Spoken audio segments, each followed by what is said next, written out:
Hey everyone, welcome to my channel. हम कर रहे हैं क्लास 8th की कॉर्डोवा पब्लिकेशन की साइंस का चैप्टर नंबर 5।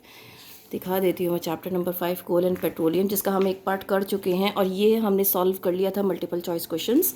और आज हम पढ़ेंगे पेट्रोलियम से। So petroleum is a dark coloured thick oily liquid. तो पेट्रोलियम कैसा होता है? डार्क कलर का होता है और थिक ऑयली लिक्विड होता है। It has an unpleasant smell. इसमें एक अनप्लीजेंट स्मेल होता है। पेट्रोल में होती है एक अनप्लीजेंट स्मेल, है ना। किसी किसी को वो बहुत अच्छी भी लगती है और किसी को वो बहुत बुरी लगती है। ठीक है। So in Greek language petra means rocks and oleum means oil. Oleum का मतलब ऑयल होता है और पेट्रा का मतलब होता है rocks. So the word petroleum means oil from rocks. ठीक है। Formation of petroleum. अब पेट्रोलियम कैसे बनता है? Petroleum oil was formed by the decomposition of dead remains of plants and animals buried under the sea millions of years ago।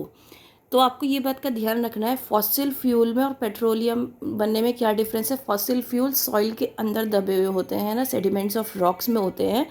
लेकिन जब हम petroleum की बात कर रहे हैं तो ये कहाँ है? Under the sea beds. ठीक है, ये सी के नीचे हैं, जो मिलियंस ऑफ ईयर्स अगो क्या हो गए थे, मतलब डिकम्पोज हो गए थे और बरीड थे अंडर द सी। वहाँ से क्या करते हैं? पेट्रोलियम निकालते हैं। Petroleum is a mixture of several hydrocarbons having 1 to more than 100 carbon atoms. So मतलब एक से लेकर 1000 100 से भी ज़्यादा क्या है इसमें हाइड्रोकार्बन्स प्रेजेंट होते हैं। तो यहाँ पर लेयर ऑफ सेडिमेंट्स आप देख सकते हैं। और कहाँ पर पेट्रोलियम प्रेजेंट है? ये सी लेवल के नीचे की बात हो रही है कि सी के नीचे जो सेडिमेंटेशन हो रहा है, जो बेड्स ऑफ सेडिमेंट्स है, उसमें क्या बन रहा है? हमारा पेट्रोलियम बन रहा है। It is believed that millions of years ago the plants and animals which lived in the sea died. Their dead bodies sank to the bottom of sea and were soon covered with clay and sand. तो ये माना जाता है कि millions of years ago plants और animals जो पानी के अंदर, आपको पता होने चाहिए कि एक्वेटिक प्लांट्स भी होते हैं और एक्वेटिक एनिमल्स तो होते ही होते हैं, ये हम जानते हैं अच्छे से। तो ये क्या हो गए थे? प्लांट्स और एनिमल्स सभी मर गए थे और वो जो सी का बॉटम होता है वहाँ पर आकर सैंक कर गए थे, मतलब वहाँ पर डूब कर गिर गए थे। फिर उसके बाद क्या हुआ? क्ले और सैंड की वजह से वो कवर्ड हो गए।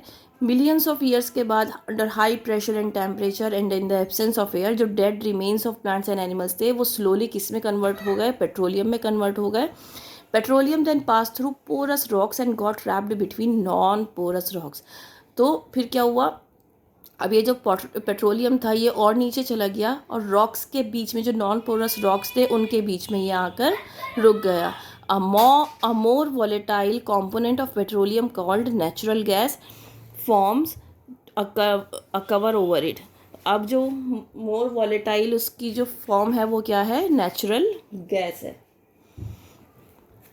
How is petroleum obtained? अब हम इसको ऑब्टेन कैसे करते हैं? अब आप सोचोगे कि हमें सी के नीचे इतना गहराई में जाना पड़ेगा, हम कैसे इसको पेट्रोलियम को ऑब्टेन करते हैं, अब हम वो भी देखते हैं।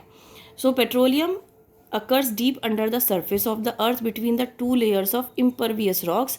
Natural gas occurs above the petroleum trapped under the rocks. अब जो नॉन पोरस रॉक्स होते हैं उनके बीच में पेट्रोलियम जो होता है वो प्रेजेंट होता है। ठीक है। तो और जो नेचुरल गैस होती है वो जस्ट उसके ऊपर होती है। The layer containing petroleum and natural gas is found above that of water. तो वो कहाँ मिलती है? वाटर के अबव यहाँ पर मिलती है। Petroleum and natural gas are lighter than water and do not mix with it.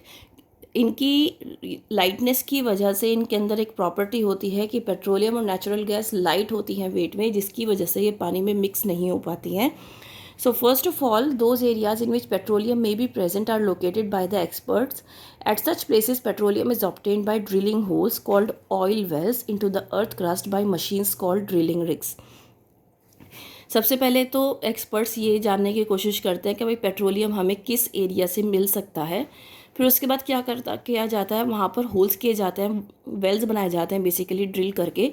और किसके थ्रू करते हैं? मशीन का नाम होता है drilling rigs. Pipes are inserted until they reach the petroleum deposit. अब उसके बाद क्या किया जाता है? पाइप्स को डाला जाता है उस होल के through. Due to high internal pressure of natural gas crude oil gushes out of the pipes. क्योंकि बहुत ज़्यादा प्रेशर होता है नेचुरल गैस का नीचे रॉक्स में डेप्थ में, जिसकी वजह से जो ऑयल है वो पाइप्स के थ्रू ऊपर आना स्टार्ट हो जाता है। By using certain pumps petroleum is pumped out. कई बार क्या होता है कोई इसको स्टार्ट करने के लिए ये लोग पंप्स का भी यूज़ करते हैं ताकि प्रेशर के साथ वो एकदम से ऊपर आए और ज़्यादा मात्रा में इनको मिल सके। In India petroleum is found in Assam and Gujarat. India में असम और गुजरात में पेट्रोल फाउंड किया जाता है। It is also found in the river basins of Godavari और कृष्णा के रिवर बेसिन्स में भी पेट्रोल मिलता है इंडिया में।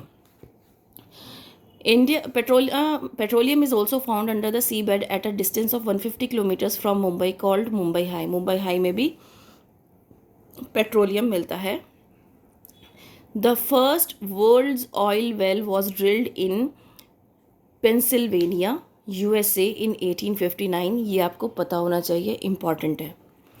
Now refining of petroleum. अब जो हमें वहाँ से रॉक्स में से पेट्रोलियम मिलता है, जो ऑयल मिलता है वो रॉ ऑयल होता है।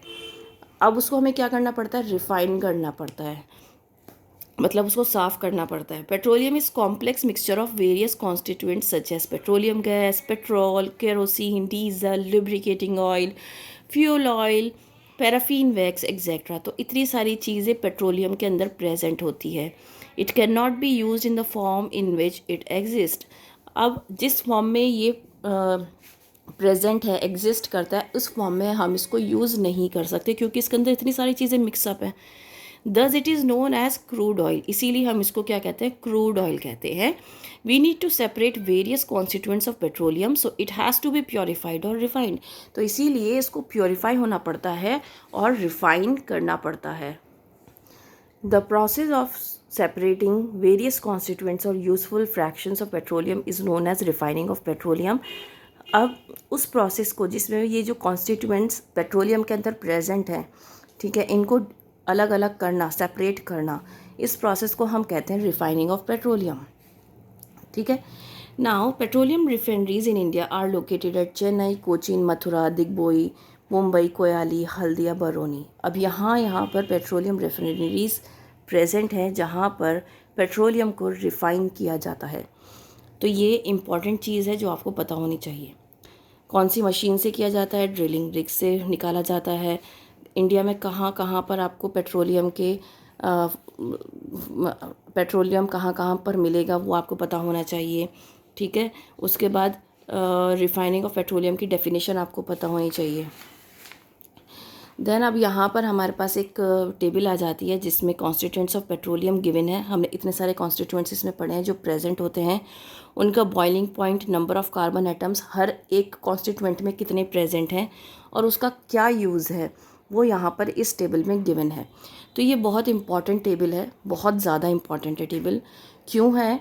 क्योंकि आपको पता चल जाएगा कि हमें केरोसिन हम यूज़ करते हैं, डीजल हम यूज़ करते हैं, फ्यूल ऑयल हम यूज़ करते हैं, ये सब चीज़ें हम यूज़ करते हैं जो कि पेट्रोलियम में पाई जाती हैं। लेकिन अगर आपको ये नहीं पता होगा कि इसका बॉइलिंग पॉइंट कितना रहता है और किस में कितना ज़्यादा कार्बन कंटेंट है और इसके क्या यूजेस हैं, तो आपका इस चैप्टर का पढ़ने का कोई मतलब नहीं बनता है। क्योंकि आपके पास जो क्वेश्चंस आएंगे ना, ज़्यादातर इस टेबल में से आएंगे। ये बहुत इंपॉर्टेंट टेबल है। ठीक है। अब आप यहाँ पर देखो, पहला कॉन्स्टिट्यूएंट है पेट्रोलियम गैस, जिसको हम LPG कहते हैं, लिक्विफाइड पेट्रोलियम गैस, जो कि हम अपने घरों में यूज़ करते हैं, जिसका बॉइलिंग पॉइंट 40 डिग्री सेंटीग्रेड होता है और number of carbon atoms 3 to 4 होते हैं, और ये हम अपने घरों में या इंडस्ट्रीज़ में यूज़ किया जाता है। ऐसे ही पेट्रोल, बॉइलिंग पॉइंट इतना, कार्बन इतने, और कहाँ यूज़ करते हैं, कार, स्कूटर वगैरह में। ठीक है। या फिर ड्राई क्लीनिंग के लिए भी पेट्रोल का यूज़ किया जाता है, लेकिन हम एज अ सॉल्वेंट उसको यूज़ करते हैं। कैरोसिन में इतना बॉइलिंग पॉइंट, इतने कार्बन एटम्स। अब कहाँ पर, स्टोव्स में, पेट्रोमैक्स लैंप्स में वगैरह में यूज़ किया जाता है। ठीक है। तो एविएशन फ्यूल की तरह भी यूज़ किया जाता है जेट एरोप्लेन्स में। तो आप ये देख सकते हो, ये अलग अलग इसके यूसेज गिवन है, अलग अलग आपके जो कॉन्स्टिट्यूएंट्स है पेट्रोलियम के, उसके। तो इसके जो यूसेज है ना, वो बहुत ज़्यादा इम्पॉर्टेंट है, क्योंकि हर एक की अपनी एक अलग यूज़फुलनेस है। आप ये नहीं कह सकते कि अरे ये तो हमारे घर में यूज़ होता है, ये तो हम सिर्फ लैम्प, कैरोसिन जो है ना, सिर्फ हम लैम्प्स को जलाने के लिए या फिर एज अ फ्यूल यूज़ करते हैं। नहीं, इसको हम जेट एयरप्लेन्स में भी यूज़ करते हैं और ये बहुत इंपॉर्टेंट क्वेश्चन है क्योंकि बहुत कम लोग जानते हैं कि जेट एयरप्लेन्स में हम केरोसिन का यूज़ करते हैं। अदरवाइज़ बहुत सारे लोग कहेंगे हम पेट्रोल का यूज़ करते हैं। ठीक है, तो ये बहुत इंपॉर्टेंट क्वेश्चन बनता है यहाँ पर। अब यहाँ पर मल्टीपल चॉइस क्वेश्चन है, refining of petroleum is done by, तो कहाँ पर होता है, डिकेंटेशन, सेडिमेंटेशन, फिल्ट्रेशन और फ्रैक्शनल डिस्टिलेशन। तो सेडिमेंटेशन के थ्रू क्या होता है, आपका रिफाइनिंग ऑफ पेट्रोलियम होता है। देन उसके बाद आ जाता है the fuel used in wick stoves to cook food. Wick stoves में कौन सा फ्यूल यूज़ किया जाता है, तो कैरोसिन यूज़ किया जाता है। मैंने आपको कहा था कैरोसिन के बहुत इंपॉर्टेंट यूसेज हैं।